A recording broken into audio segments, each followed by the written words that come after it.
10절은 이렇게 말씀하고 있죠. 그의 형제를 사랑하는 자는, 이렇게 말씀하고 있고요. 그리고 12절부터 14절까지 자녀들아 아비들아 이렇게 말씀하고 있어요. 이 부분을 오늘 우리가 집중하기를 원하는데요. 자, 먼저요. 그의 형제를 사랑하는 자는 이렇게 말씀하고 있는데 이 서신, 이 말씀을 누가 쓰고 있죠? 사도 요한. 그렇죠? 사도 요한이 주님을 알고, 그리고 주님께서 부어 주신 기름 부으심을 받아, 지금 이 마지막에 보시면 기름 부으심을 계속 말씀해요. 24절을 보세요. 너희는 처음부터 들은 것을 너희 안에 거하게 하라. 이렇게 하면서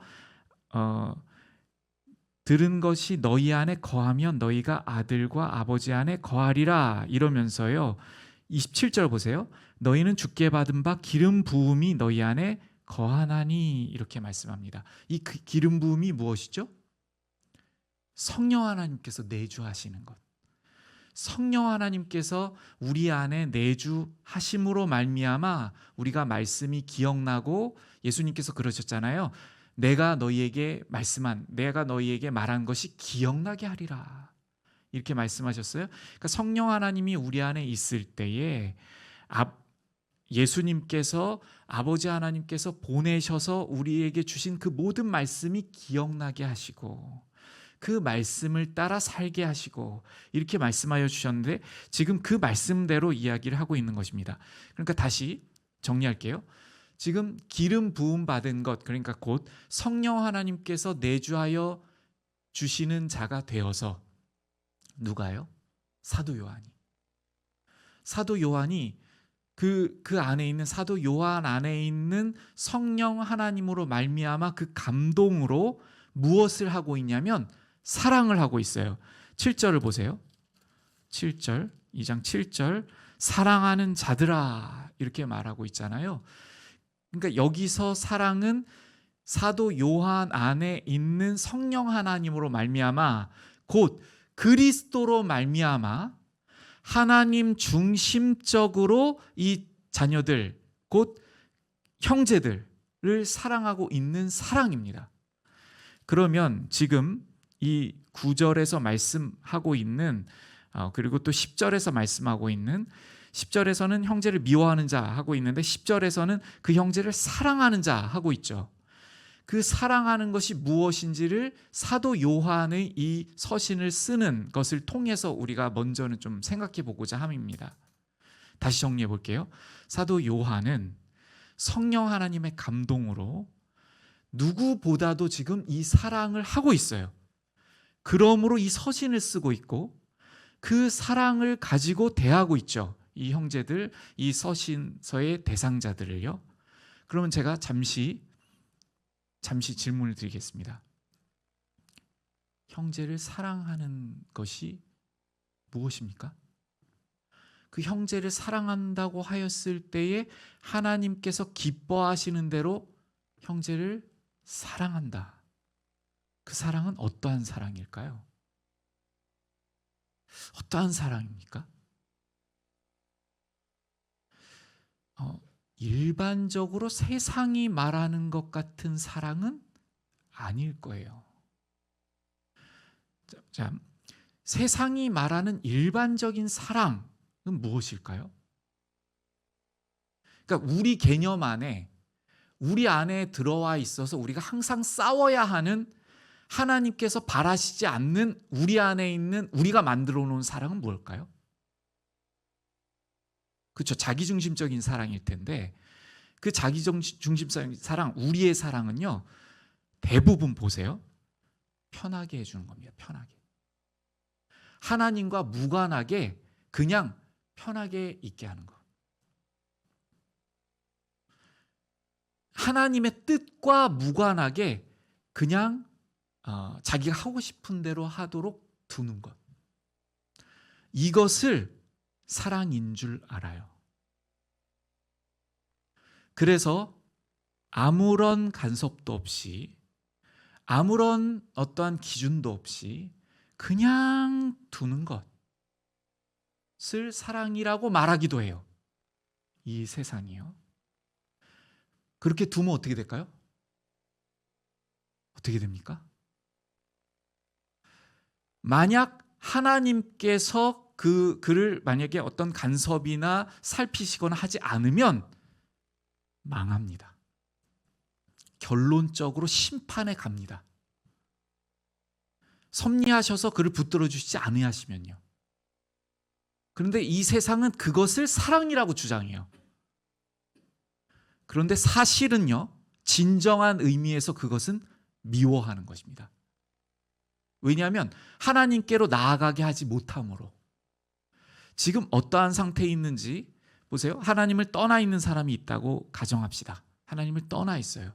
하나님의 사랑도 깨닫지 못하고 있고 죄가 무엇인지도 알지 못하고 있고, 그 죄가 무엇인지를 알지 못하니 사함받은 크기가 어떠한지도 몰라요. 자유가 무엇인지도 몰라요. 이 세상이 어떻게 지어져 있는 줄도 모르고 이 세상에 처음이 있었으며 마지막이 올 것에 대하여서도 몰라요.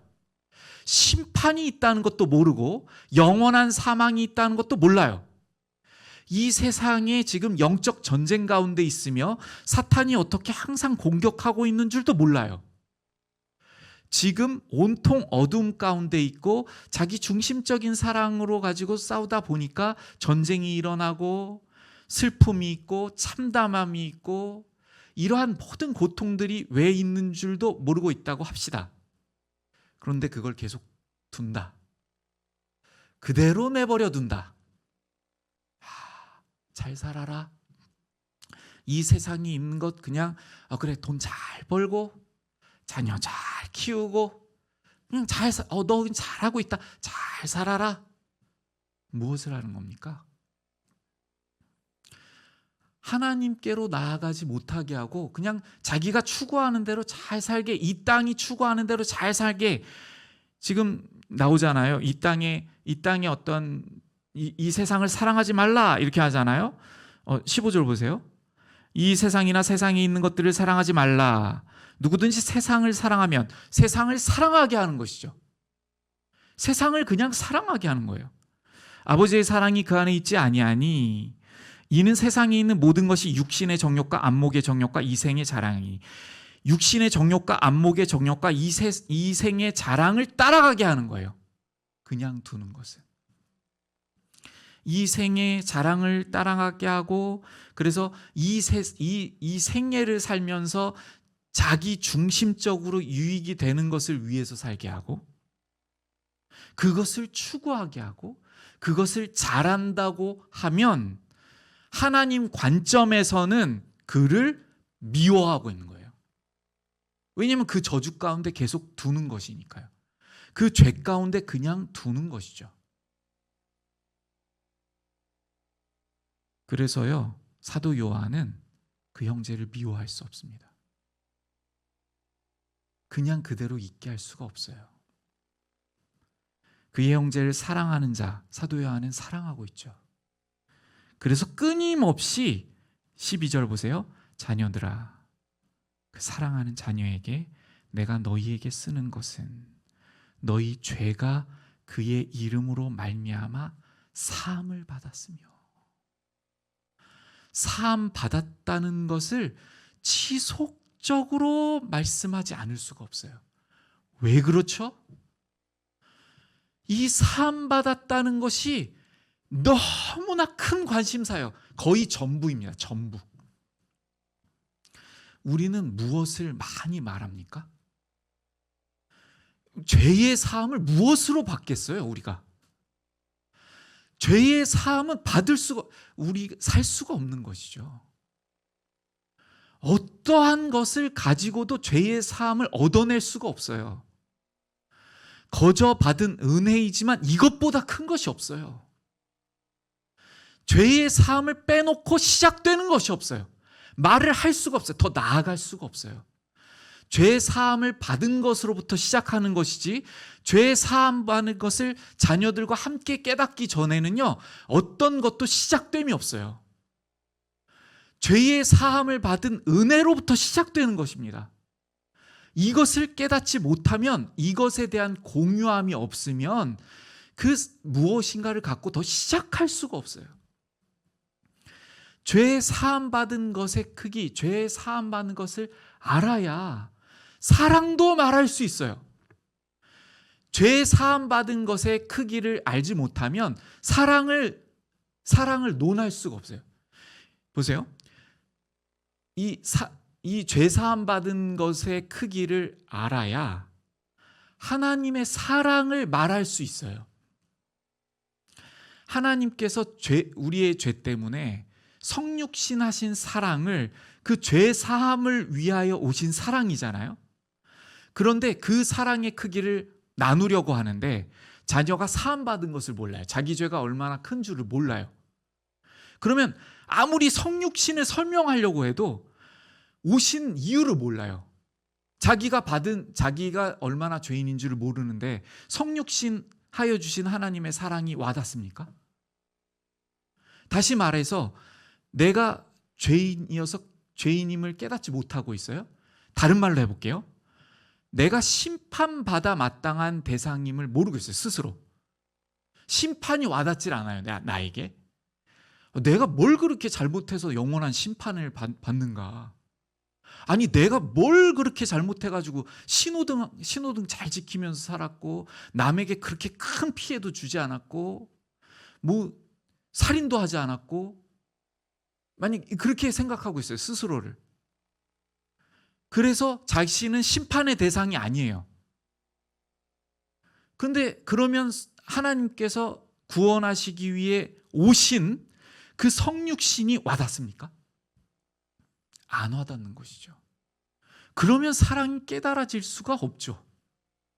그러면 어떤 사랑만 논해야 되냐면, 이 땅 안에서 뭐 이렇게 잘 되게 해주시고 보호해 주시고, 그러면 그것이 없을 때는요. 우리가 최근에 제가 어제와 엊그저께 지금 샛별중학교 아이들, 그리고 또 순회중학교 아이들을, 약속한 아이들을 만났어요. 그래서 지금 시험 기간인데 아침에 만나서 격려해주고 지금 전도하기 위해서 나오라고 해줘요. 제가 시험 잘 봐라 라고 말하고는 있지만, 시험을 못 봐도 하나님의 사랑을 아는 것이 최우선이고, 그렇지 않습니까? 그런데 이 친구들이 시험을 만약에 만약에 잘 봤어요. 그래서 하나님께서 잘 보게 해주셨을 때는 기뻐하고 감사하고, 근데 그렇지 않을 때는 뭐 하나님께서 살아계신 줄도 모르겠고, 막 기도했는데 뭐 결과가 나빴고, 그래서 하나님 멀리하고, 뭐야 이거, 이렇게 만약에 한다면 하나님과 무관한 거고 하나님 모르는 것과 같잖아요. 그러니까 내가 지금 바라고 있는 것이 이루어지면 하나님을 찬양하고 좋아하고, 내가 지금 바라고 있는 것이 안 되고 있으면 하나님을 싫어하고 가까이 나가지도 않고, 자기 중심적인 사랑이잖아요. 그럼 결국 이러한 방식으로 가르치게 되면 자기 중심적인 사랑으로 하나님을 가르치게 돼요.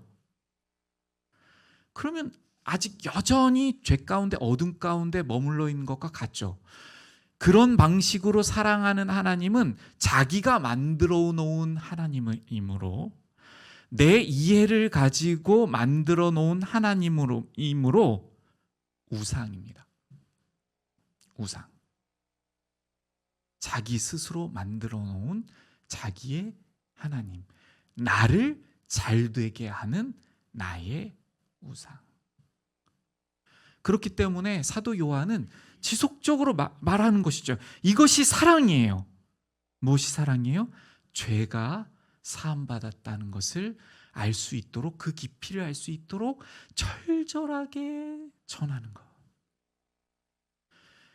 여기에서 가장 큰 사랑이 무엇인지를 우린 깨닫습니다. 가장 큰 사랑이 무엇입니까? 하나님 앞에 죄 사함을 받았다는 것을 알게 하는 것. 가장 큰 사랑입니다. 가장 큰 사랑이면서 가장 큰 어려움입니다. 어떻게 깨닫게 합니까? 이 불가능에 가깝습니다. 우리의 본성을 놓고 생각할 때, 저의 본성을 놓고 생각할 때 죄의 사함을 받았으며, 너무 간단한 이 문장 같잖아요. 이것을 어떻게 깨닫게 해야 합니까? 정말 너무너무 어려운 것입니다. 성령 하나님께서 행하여 주시지 아니하시면, 마음을 낮춰 주시지 아니하시면 죄 사함 받은 그 깊이와 크기에 나아갈 수가 없는 것입니다. 죄 사함을 알 때야 비로소요. 그 다음 볼까요? 이렇게 말하죠. 아비들아, 내가 너희에게 쓰는 것은 태초부터 계신 이를 알았으며. 태초부터 계신 이께서 우리를 사하여 주시기 위하여 어떤 계획을 가지고 계셨으며, 어떻게 우리를 구별하신 역사로 태초부터 이 역사를 붙들어주고 계시며, 하나하나 깊이 살피지 못합니다. 그러면서요 계속 말씀하시죠. 청년들아, 내가 너희에게 쓰는 것은 너희가 악한 자를 이겼음이라. 그 죄사함을 받고 죄사함을 받은 그 은혜로 말미암아 악한 자와 싸워 이기고 있는 영적 전쟁을 행하게 하여 주신 은혜가 무엇인지를 비로소 죄사함을 받은 그 자리로부터 일어서서 죄사함을 받았기 때문에 영적 전쟁을 비로소 보고 있는 것이죠. 그러므로 악한 자들이 공격하는 것도 알고, 교회를 공격하는 것도 알고, 거짓 진리도 알고, 그리스도를 부인하는 것이 무엇인 줄도 알고, 그래서 이 뒤에 보시면요, 아버지와 그리스도를 부인하는 것이 무엇인지를 알고 있고, 그것을 또 증언하고 있습니다. 악한 자의 공격 알게 됩니다. 그래서 이기고 있어요. 그래서 이겨나가요. 주님의 말씀으로요. 보세요. 어떻게 이기는가? 14절도 보세요. 아이들아, 내가 너희에게 쓴 것은 너희가 아버지를 알았으며, 아비들아, 내가 너희에게 쓴 것은 너희가 태초부터 계신 이를 알았으며, 반복해서 그분을 어떻게 알게 되었음을 말합니다. 청년들아, 내가 너희에게 쓴 것은 너희가 강하고 하나님의 말씀이 너희 안에 거하시며 너희가 흉악한 자를 이겼음이라. 말씀이 우리 안에 거하기 때문에 이기는 것이죠. 우리의 생각과 우리의 능력으로 이기는 것이 절대로 아니라 말씀이 우리 안에 거함으로 이기는 것입니다. 말씀이 우리 안에 거함으로. 그러므로 사도 요한은 지금 사랑하고 있는 것입니다. 이것을 다시 한번 알게 하고, 이 은혜가 있음을 알게 하고, 이 충만한 승리가 어떻게 있는가를 깨닫게 하고, 그것을 보고 있고, 그것을 격려하고 있고, 그렇게 나아가고자 하는 것이요. 말씀을 정리하겠습니다. 사도 요한은 미워하는 것과 사랑하는 것을 말하고 있어요. 빛 가운데 있는 것. 세상적으로 볼 때 1차적인 미워하는 것은 말 그대로 미워하는 것이죠. 상처 주고. 그거 미워하는 것 맞습니다. 그런데 영적으로 볼 때 미워하는 것, 그것은요, 하나님을 모르는 것 가운데 계속 두는 것, 마치 저주하고 있는 것과 같습니다. 만약 우리의 말 중에 죄사함을 입었다는 것에 대한 은혜를 우리가 중심적으로 다루고 있지 않고 크게 생각하고 있지 않다면, 죄사함이 우리 안에, 우리조차에서도 작은 부분이기 때문에 자녀들과 나눌 때, 누군가와 나눌 때 이 죄사함의 은혜가 나를 먼저 이렇게 충만하게 있지 않기 때문에 그 주제가 우리의 테이블 위에, 우리의 존재 안에, 우리의 삶 안에 나오지 못하고 있는 것 아닐까요? 내가 먼저 사함받은 것이 커야 그 사함받은 것을 자꾸 꺼내놓지 않겠습니까? 최근에 만약에 무언가를 내가 책을 읽었던지 아니면 무언가를 내가 보던지 간에 나에게 그것이 굉장한 즐거움을 줬던지, 아니면 이것은 굉장히 중요하다, 여겼으면 우리는 사랑하는 사람들에게, 사랑하는 자들에게 곧 내가 내 중심적으로 사랑하고 있을 때 말하게 되지 않습니까? 이게 중요해. 그런데 하나님 중심적으로 정말 사랑한다면 가장 핵심은 죄사함을 받은 크기가 내 안에 충만함으로, 그 죄사함을 받은 크기가, 은혜가 서로 깨달아져야 영적 전쟁을 보고 그분의 태초부터 계신 사랑을 알고 그분이 우리를 택하였음이 얼마나 크신 것인 줄 알고 그 아버지, 우리가 돌아갈 곳, 우리가 항상 그 아버지 품으로 달려갈 그 아버지께서 어떠한 십자가 사랑으로 우리를 기다려주고 계시는 그 분임을 우리가 말할 수 있고, 그래서 우리가 싸워 승리해야 하는 이 전쟁 가운데 있음도 말할 수 있음을 믿습니다. 우리 본문 말씀 기억하시면서 기도의 자리로 함께 나아가겠습니다. 먼저는 오늘 말씀합니다. 그의 형제를 사랑하는 자. 사도 요한은 성령 하나님의 기름 부으심에 그 충만하신 은혜 안에 있으며 지금 자녀들, 그 마음에 있는 대상자들 절절하게 사랑하고 있습니다. 그래서 가장 핵심적인 은혜, 죄의 사함받은 은혜를 충만히 나누려고 하고 있죠. 이 말씀 앞에서 우리가 먼저 새로워지기를 원합니다. 우리의 가장 큰 은혜, 죄의 사함받은 은혜, 주님 감사 찬양합니다. 제가 무엇으로 죄의 사함의 능력을 얻겠습니까? 우리가 죄 사함 받아서 무엇을 얻었죠? 하나님의 자녀가 되고 영원한 생명을 얻고 예수님과 같은, 예수님께서 부활하신 그 몸을 우리에게 입혀주신다는 영원한 몸에 대한 소망을 갖게 되었고, 이 놀라운 구원의 은혜, 이것을 다시 한번 깊이 생각하시면서 기도로 나아가겠습니다.